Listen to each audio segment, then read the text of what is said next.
Bonjour à tout le monde. Le président Biden n'a plus toutes ses facultés cognitives. Pour des raisons évidentes, le sujet est assez gênant pour tout le monde, et moi le premier. Ceci étant, vu que désormais même les médias américains proches du camp du président ne peuvent garder le silence là-dessus, autant aborder le sujet. Les détails affluent, donnés par des proches du président, mais aussi par des membres du corps médical. Je pense notamment à l'ancien médecin personnel d'Obama, pas moi. Dans le camp présidentiel, la question est à présent celle de la compatibilité entre la fonction présidentielle et les facultés cognitives du président Biden. Naturellement, chez les adversaires de Biden, l'opinion qui prévaut, c'est que ces dernières sont à ce point affaiblies qu'il ne peut plus exercer son mandat. Chacun est libre de son jugement. Pour autant, la vérité pourrait être encore ailleurs. Est-il vraiment nécessaire d'avoir toute sa tête pour exercer un poste à responsabilité?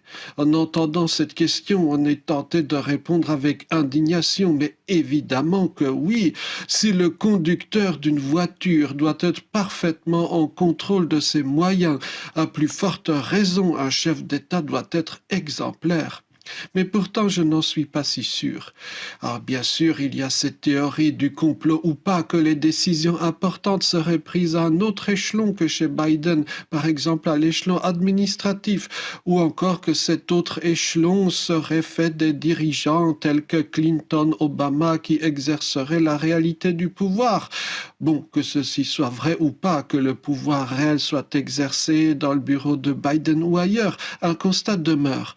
Un pays peut parfaitement fonctionner sans guide fort ou sans un chef qui sans arrêt prendrait des décisions extraordinaires ou jugeait telles.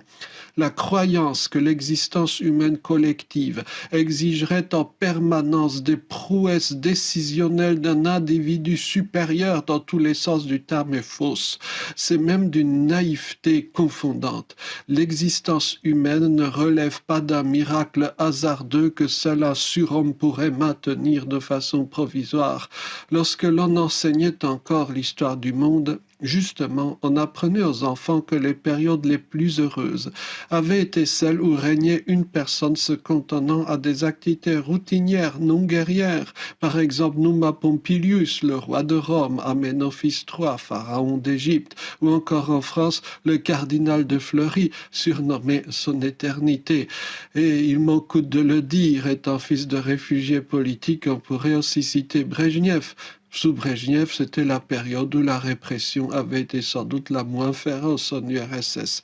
Assurément, la tentation d'avoir un César victorieux qui lance de folles chevauchées à droite à gauche, de s'identifier à lui, de mener l'existence la plus fougueuse fut-elle brève, tout cela se comprend.